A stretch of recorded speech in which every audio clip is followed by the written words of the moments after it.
बिस्मिल्लाहिर्रहमानिर्रहीम। अस्सलाम वालेकुम। राबिया सुर्ख दुपट्टा ओढ़े कुर्सी पर बैठी थी। उसकी सास उसे बेड पर बिठा कर गई थी। काफी देर बातें करती रही उससे हालत की। वो बहुत नेक है, दिल का बहुत हीरा है, ऐसा है वैसा है। वो सर झुकाए बैठी रही। अल्फाज उसके कानों में पहुंच जरूर रहे थे, लेकिन निशान नहीं छोड़ रहे थे। बातें सुन जरूर रही थी, समझाई नहीं दे रही थी। वो गई तो वो कुर्सी पर आकर बैठ गई। अरमान नहीं रहे थे तो अरमानों की सेज पर बैठना कैसा। मेकअप ना होने के बराबर था। चूड़ियां पहनी थी, बुंदे और हल्के से काम वाला शलवार सूट। वो बामुश्किल ही दुल्हन लग रही थी।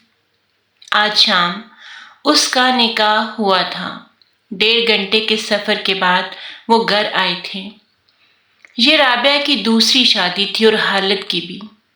राबिया की आंखें धुंधला गईं। पहली शादी पर उसने जिस चाह से हाथ पांव रंगे थे, दूसरी शादी पर उसका जी चाहा कि मुंह पर स्याही थोप कर जंगल बेआबान में निकल जाए।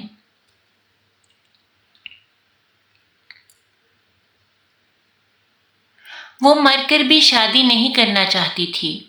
उसने एक बार तेजाब पीने की कोशिश की और एक बार चूहे मार गोलियां भी खा लीं, मगर दोनों बार बच गई। उसकी पहली शादी 5 साल पहले हुई थी। 1.5 साल चली, और भी चल जाती अगर। ऊंचा लंबा जवान था शौकत, अच्छी शक्लो सूरत का, लेकिन उसकी आंखों में जाल था, फंदे जैसा जाल। ऐसा फंदा जिससे उसका दम घुट रहा था। वक्त निकल रहा था मगर दम नहीं निकल रहा था। उसने उसका घूंघट उठाया और देर तक देखता रहा। पहले वो शर्माई, फिर घबराई और फिर खौफजदा हो गई। जैसे भेड़िए की आंखें अंधेरे में चमकती हैं, राबिया को उसकी आंखें वैसी ही लगी। वो टिकटिकी बांधे उसे देख रहा था, पुतलियों को हिलाए बगैर। वो उसका शोहर था या? उसने एक हंकारा भरा। दुल्हन का दिल जो किसी और तरह से धड़क रहा था, अब किसी और तरह से धड़कने लगा। उसके नथनों से धुआं सा निकला, जैसे लड़ाका भैंसा हो। जमाल से दूर रहना। आवाज में दरिंदगी इधर आई। जमाल उसके देवर का नाम था। उसने सर हिला दिया। कोई चक्कर वक्कर था तेरा? होगा, जरूर होगा। कोई पीछे आता था? कहां कहां जाती थी? उसका सर तेजी से नफे में हिलने लगा। अगले सवालों पर वो हिलता हुआ सर भी रुक गया। वो पूछता ही जा रहा था। फिर उसने एक अजीब सा सवाल किया। शौहर होकर भी ये सवाल दुरुस्त नहीं था, लेकिन ये कौन तय करता कि क्या दुरुस्त था और क्या गलत। राबिया का दिल टूट कर सेज पर बिखर गया। वो सवाल किए जा रहा था और उसकी आंखों में टिकटिकी बांधे देख रहा था, जैसे उसकी आंखों में चोर ढूंढ रहा हो। पानी, उसने गर्दन को सहलाते हुए कहा। वो उठी और उसे पानी दिया। फिर उसने बेड से लटकते पैरों को जमीन पर टिकाया और आंख से नीचे की तरफ इशारा किया। वो ऐन उसके पैरों के नीचे झुक गई। जरा और बेड के नीचे उसकी चप्पल पड़ी थी। अपने लहंगे और दुपट्टे को संभालती वो झुकी और उसकी चप्पल निकाली। वो उसे सर उठाकर चलाकर उसका चाल चलन देख रहा था। शौकत की हर हर अंदाज पर राबिया का दिल ठंडा पड़ता गया। वो मैट्रिक पास थी और सिर्फ 18 साल की थी। सूरत की भी बहुत प्यारी थी। 2 नंदें थी उसकी, एक बड़ी शादीशुदा और दूसरी सबसे छोटी, जो शादीशुदा नंद के पास ही रहती थी। ससुर हयात नहीं थे। एक देवर था जमाल, ठीक से जवान भी नहीं हुआ था। सब्जी मंडी में काम करता था। सास दम्मे की मरीजा थी, घर संभालने वाला कोई नहीं था। राबिया आ गई, उसने संभाल लिया, घर को भी और सास को भी। जमाल बेचारा तो उसके पास भी ना फटकता, ना राबिया उससे कोई वास्ता रखती।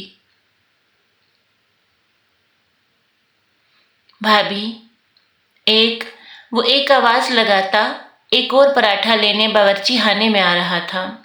शौकत घर आया। बाहर दफान हो।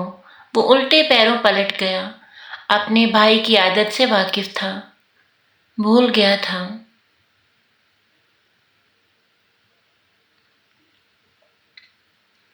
अपना नाश्ता लेकर वो कमरे में आ गई। जमाल नाश्ता करके चला गया तो शौकत ने उसे आवाज दी। बाहर से ताला लगाकर वो भी चला गया। जमाल शाम को फारिग होता और इधर उधर दुकानों पर थड़ों पर बैठा रहता। शौकत देर से आता, खाना खाता, और जब वो अंदर कमरे में चली जाती तो जमाल आता, खाना लेकर माँ के कमरे में चला जाता और सो जाता। छुट्टी वाले दिन जमाल बड़ी बहन के यहाँ चला जाता, फिर रात को मामूल की तरह आता। राबिया ने तो ठीक से उसकी शक्ल भी नहीं देखी थी। छोटी नंद कभी कभी बड़ी नंद के साथ ही माँ से मिलने आ जाया करती थी। दोनों थोड़ा सा वक्त भी मुश्किल से गुजार पाती। एक बार छोटी नंद चुपके से छत पर चली गई थी। छत की आखिरी सीढ़ी से शौकत ने उसे लुढ़का दिया। बड़ी बहन उसे अपने साथ ले गई। उस दिन से उसी के पास थी। शौकत से सब डरते थे। 3 मंगनियां टूट चुकी थी। उसके खानदान में कोई भी उसे अपनी लड़की देने को तैयार न था। घर बंद, दरवाजे बंद, मुंह बंद, कान, आंखें सब बंद, फिर भी शौकत बाहुला रहता।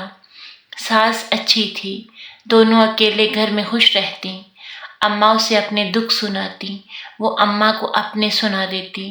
वक्त गुजर रहा था। हाँ, जिंदगी शौकत के हाथों में रुक सी गई थी।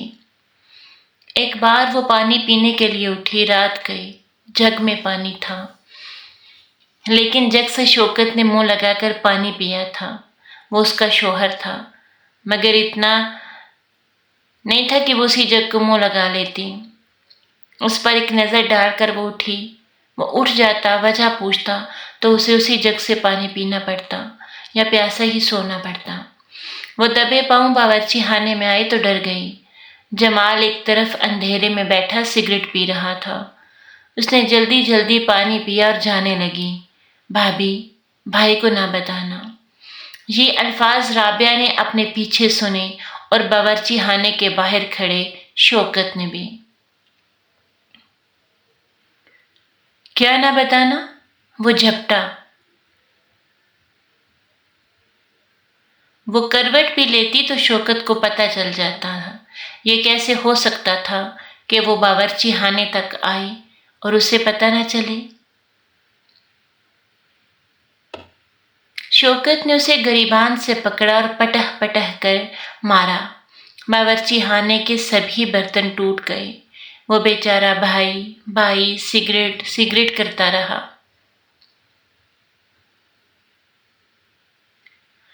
सास रोती पीटती बमुश्किल बावर्ची खाने तक पहुंची।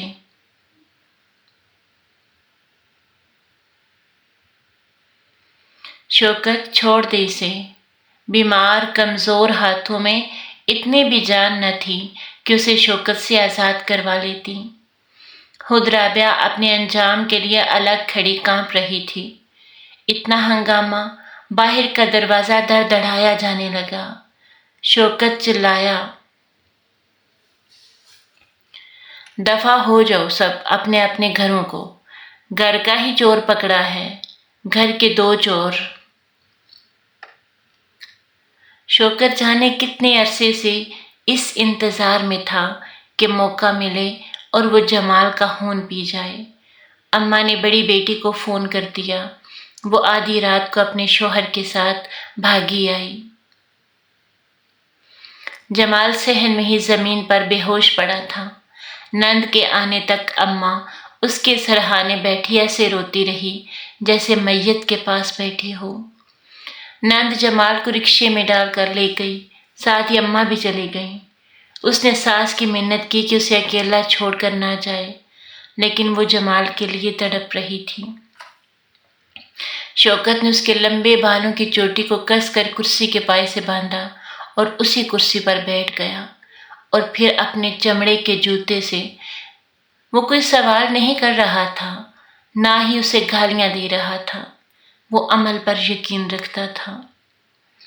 جمال گھر سے ہمیشہ کے لیے چلا گیا، شوکت یہی چاہتا تھا۔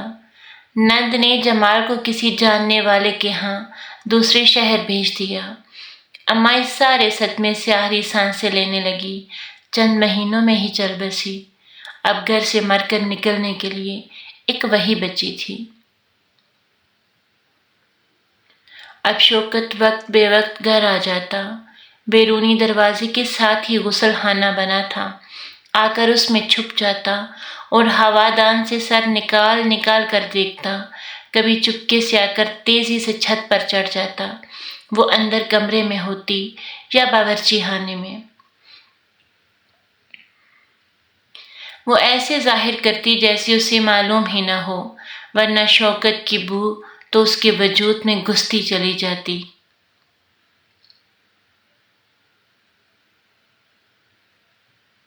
شوکت جیسے مرد کے ساتھ رہتے ہوئے تو مردہ عورتوں کی حصیں بھی بیدار ہو جائیں، اس میں تو ابھی جان تھی۔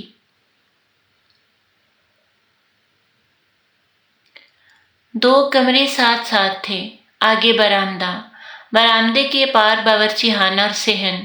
بجلی چلی جاتی تو اندھیرا جان کو آتا۔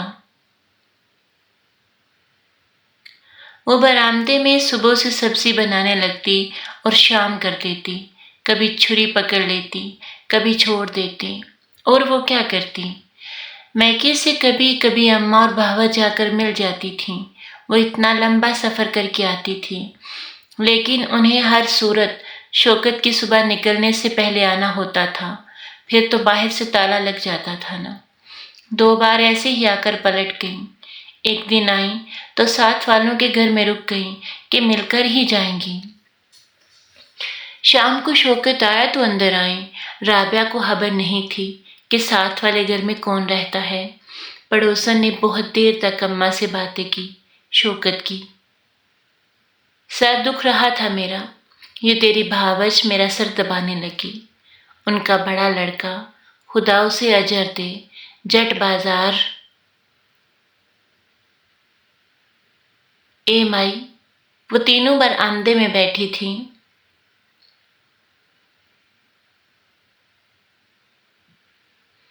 شوکت کمرے میں تھا، وہیں سے حلق میں سے کرہت آواز نکالی۔ اماں ڈر گئیں۔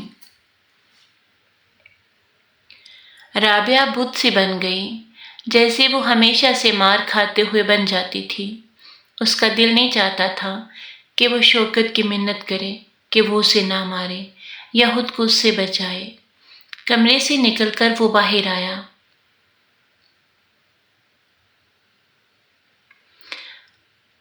دو کالے بال نہیں بچے تیرے، اور اپنی لڑکی کو غیر لڑکوں کے قصے سنا رہی ہے۔ وہ میں، پورے بالوں والی اماں ڈر گئیں۔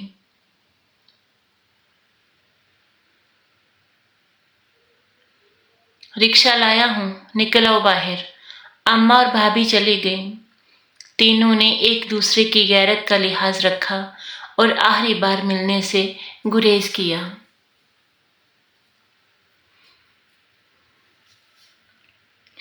شوکت کھانا کھا کر لیٹ گیا، وہ بھی لیٹ گئی۔ میں جب بھی آتا ہوں تو یہی بیٹھی ہوتی ہے۔ شوکت آتا تو وہ سامنے ہی برآمدے میں چٹائی پر بیٹھی ہوتی۔ وہ باورچی خانے میں بیٹھنے لگی، باورچی خانے کے لیے بھی وہی اعتراض۔ وہ کمرے میں بیٹھنے لگی، پھر بھی وہی اعتراض۔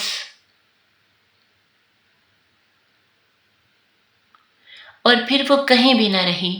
شوکت آتا تو وہ کسی نہ کسی دیوار سے سر ٹکائے کھڑی ہوتی، کبھی اس دیوار سے، کبھی اس دیوار سے۔ वो दीवारों में मलियामेट होने लगी।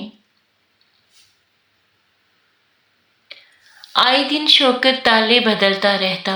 एक बड़ा संदूक भरा पड़ा था नित नए तालों से, और इस संदूक को लगा ताला आए दिन बदलता रहता।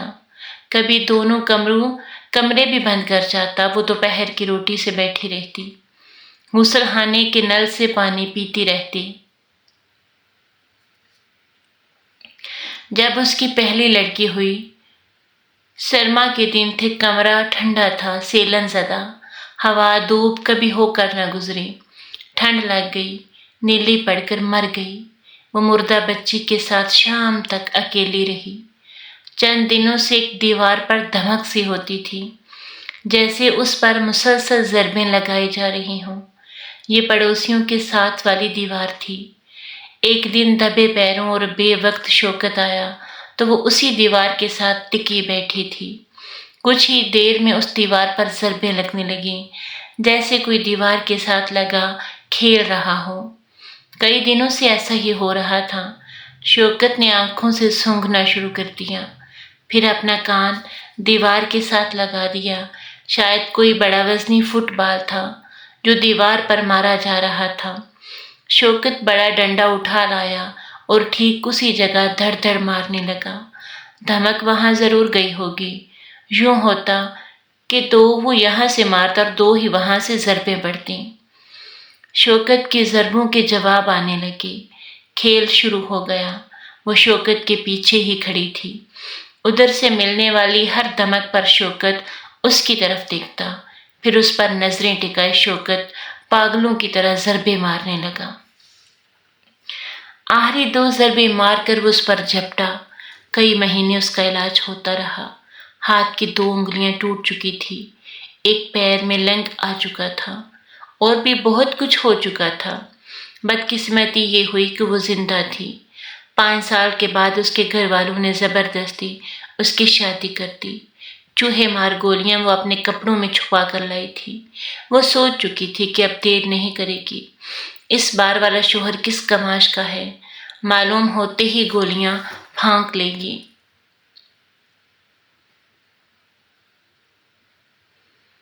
वो अंदर आया। तुम्हारा नाम? हाँ, अच्छा, वो शायद, हाँ, राबिया। आवाज देता वो बाहर निकल गया। कमरे के बाहर काफी देर तक दोनों की आवाजें आती रही थी। गुडमुड़ बातें, सरगोशियां, जैसे कोई मिन्नत कर रहा है, इल्तजा कर रहा है। वो फिर अंदर आया। बाहर से किसी ने कुंडी लगा दी। अम्मा, कुंडी ना लगाओ ना अम्मा। उसकी आवाज रंध गई। राबिया को रह रहकर चूहे मार गोलियां याद आने लगीं। ये करीब ही के बक्से में रखी हैं, ज्यादा देर नहीं लगेगी निकालने और निगलने में। वो अम्मा अम्मा करता बेड पर आकर बैठ गया। ए दुल्हन, उसकी धीमी आवाज निकली। अम्मा की दुल्हन, जरा इधर मुझे देख, जल्दी से देख। बच्चों की सी आवाज। राबिया ने सर उठाकर देख लिया। कटा फटा सा मुंह था। 9 उम्री में कंडक्टर था वैगन का। पिंडी से मरी वैगन ले जाते पहाड़ से नीचे आ गिरी। आधा हाथ, एक आंख की बिनाई, कटा पटा बदसूरत मुंह। राबिया ने उसके कहने पर एक नजर देखकर सर झुका लिया। एक नई सरगोशी कमरे में गूंजी, जिस पर राबिया को दोबारा सर उठाना ही पड़ा। तू डर कर चीही नहीं? मुझे मारो, फिर चीहूंगी मैं। वो तो तू मुझे मारेगी ना।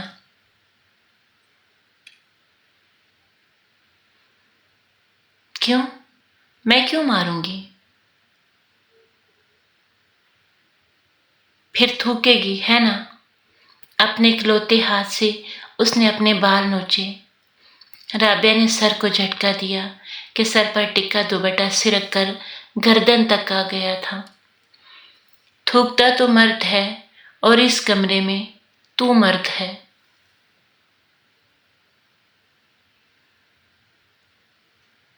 تھوکتی تو بیوی ہے اور اس کمرے میں تو بیوی ہے۔ اس نے کہا تھا کہ میری اس شکل پر کوئی تھوکے گا بھی نہیں۔ میری صورت ہے جیسی وہ جو غلیظ سا جانور ہے نا۔ اماں کنڈی کھول دیں۔ وہ دوبارہ دروازے پر پہنچ گیا۔ رابعہ کے بکسے میں چوہے مار گولیاں پڑی تھیں۔ رابعہ اپنی جگہ سے اٹھی۔ وہ ڈر گیا۔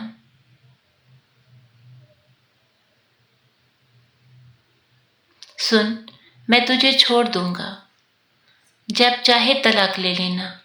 میں نے نہیں کی یہ شادی، اس بار بھی اماں نے مجبور کیا ہے۔ کہتی ہے مر جاؤں گی، بہت بیمار ہے اماں۔ میرا وعدہ ہے، قسم لے لے، میں چھوڑ دوں گا۔